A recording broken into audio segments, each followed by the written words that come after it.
and not receiving anything in return, then you need to examine your relationships. That's out of balance. You shouldn't have to constantly meet the demands of your friends out of fear of being rejected by them. You should be able to tell them no without feeling guilty. If they give you the cold shoulder and won't speak to you, then they're not really friends, they're manipulators. The sooner you make a change, the better off you will be. Don't waste 20 years playing up to people, trying to meet all their demands, when the truth is they're not interested in you. They're interested in what you can do for them. The best thing you can do is cut the puppet strings. You don't have time to play games, get entangled, become distracted trying to keep everybody happy. You have a destiny to fulfill. Be bold, take charge of your life, and pursue the dreams that God has placed in your heart. When I was growing up, my grandfather would buy a new car every 2 years. He would give his old car to one of us grandchildren. He was very generous. My junior year, he gave me his Buick LeSabre. A friend of mine on the basketball team had a car as well. We decided to carpool. I'd come pick him up for school one week and he'd pick me up the next week. He lived 15 minutes in the opposite direction of the school. I'd have to go get him and come all the way back. I didn't mind. I drove one week, he drove the next. We did this for a month or so with no problems. But then his car broke down one week, so I had to drive again. I had to take another of his weeks because his brother needed the car. Then something else came up and he missed another turn. It got to where I was driving all the time. I really didn't mind, but he wasn't very grateful. He acted like I owed it to him. One day I got my nerve up and asked if he was ever planning on driving again. He told how he was trying to keep the mileage down on his car, basically that I needed to keep picking him up. He acted like he was doing me a favor to let him ride in my car. I did what I'm asking you to do. I kept a big smile and told him very politely I wasn't going to be able to come get him anymore. You would have thought I'd told him his life was ending. He gave me the biggest guilt trip, tried to make me feel like I was such a selfish person. He hardly spoke to me after that. I thought, that's fine with me. If you're only my friend, if I meet your demands and cater to your every need, then good riddance. I don't need friends like that. Go find somebody else to control because you're not controlling me. I don't mind being good to people, but I do mind being used. If you allow it, people will run your life. They'll tell you what to do, where to go, how to dress, how to spend your money. It's good to get free from addictions, free from anxiety, free from depression, but one of the greatest freedoms is to get free from controlling people. Quit letting others pressure you into being something that you're not. Quit living on eggshells because you don't want to fall out of their favor. Quit feeling afraid that if you don't perform perfectly, call on cue, come running when they ask, they'll be upset. Here's my message. Let them be upset. If you spend your life trying to please everyone and letting them control you, they may be happy, but you'll end up missing your destiny. I would rather please God and have some people upset with me than please people and have God upset with me. A pilot friend of mine told me there are 4 main principles of flying airplanes: lift, thrust, weight, and drag. You have to take all these into account to make sure the plane will fly. It struck me that these same principles apply to specific types of people. There are some who lift you, brighten your day, cheer you up, make you feel better about yourself. You meet them and have a spring in your step. They're a lift. Then there are people who thrust you. They inspire you, motivate you, challenge you to move forward and pursue your dreams. The third group are weights.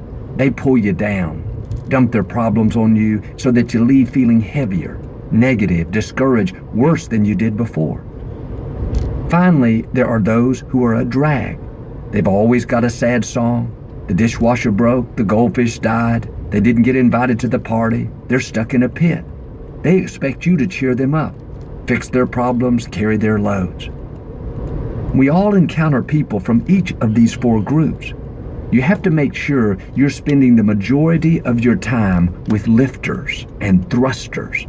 If you're only hanging out with weights and drags, it will keep you from becoming everything you were created to be. Some people have a perpetual problem. They always have a sad song. If you allow them, they'll use you as a trash can to dump all their garbage in. You spend an hour with them, you feel like you've run a marathon. They're energy suckers. You leave them feeling drained and worn out. You cannot continue to deal with them day after day if you expect to reach your highest potential. You won't lift off. You won't thrust forward into the good things God has in store if you're weighted down, letting people dump their loads on you. They'll make you discouraged and sap your energy. It's hard enough just to keep yourself cheered up. You're not responsible for their happiness. Sure, there are times when we need to sow a seed and have a listening ear and take time to love people back into wholeness, but that should be for a season, not for an ongoing drama. You shouldn't have to spend every day listening to friends complain about their spouses or neighbors. You shouldn't have to lift them out of the dumps all the time. If you do, your life will be like an episode of Guiding Light, Jersey Shore, and Real Housewives of Beverly Hills all put together. You have enough drama in your life without listening to everyone else's drama. You can't allow someone to put all that negativity into you day after day and expect to soar. You need to evaluate the people you're spending time with. Are they lifters and encouragers? Do they make you feel better? Do you leave their company feeling inspired and happier? Or are they dragging you down, making you feel drained, sapping your energy? When I was in my early 20s, this young lady cut my hair, and she was as nice as could be. She had a good heart, but she was so negative. Every time I went, she told me all of her problems. This went on month after month, year after year. She claimed the shop owners weren't treating her right, and they made her work long hours. She had a sister that was causing her problems. She didn't know if she could pay her rent, and her father wasn't doing well, on and on. Every time I left her shop, I felt depressed. She was very convincing. I did my best to encourage her. I prayed with her. I gave her money. I sent her customers, but it was never enough. One day I realized what I'm telling you. I cannot get to where I'm going with her in my life. I love her. I'll pray for her, but I cannot fulfill my destiny with that weight on me month after month. I made a change. It was difficult. I don't like to hurt feelings, but I realized my assignment is too important. My time is too valuable to let people continually pull me down. You may have to make changes where you do business, where you play ball, where you work out. You may have to change the phone call you take. You shouldn't spend an hour on the phone every night, listening to somebody's woes or hearing their sad songs. Put an end to it. Be kind, be respectful, but you don't need that weight going into you. You need to be around lifters, thrusters, people that inspire you, people that motivate you. That's why so many are drawn to our ministry. There are enough weights, enough drags. I'm going to push you forward. If you get around me, I'm going to lift you, encourage you, inspire you. I'm going to do my best to leave you better than you were before. You may work around people who are a drag. You don't have a choice. Or maybe you go to school with people who are a weight. They're negative and sour. Here's the key. Before you leave home, get prayed up, praised up, encouraged. Set your mind that it's going to be a great day. You can't go into that negative environment in neutral. You've got to go into it already filled up, already encouraged. Don't go with your guard down, stressed out from the traffic, worried about the deadline, or listening to depressing news reports. If you're not on the offensive, then the weights, the drags will pull you down. Maybe you've got a 20-minute drive on the way to work or school. Put on some good praise music.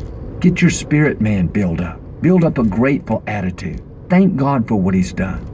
Put on a good teaching DVD, something that inspires and motivates you. Talk to yourself the right way.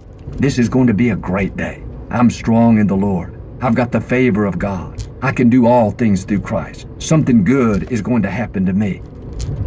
That's how you'll stay strong and not let the weights and drags pull you down. You've got to build up a resistance. What happens if you live with someone that's a weight?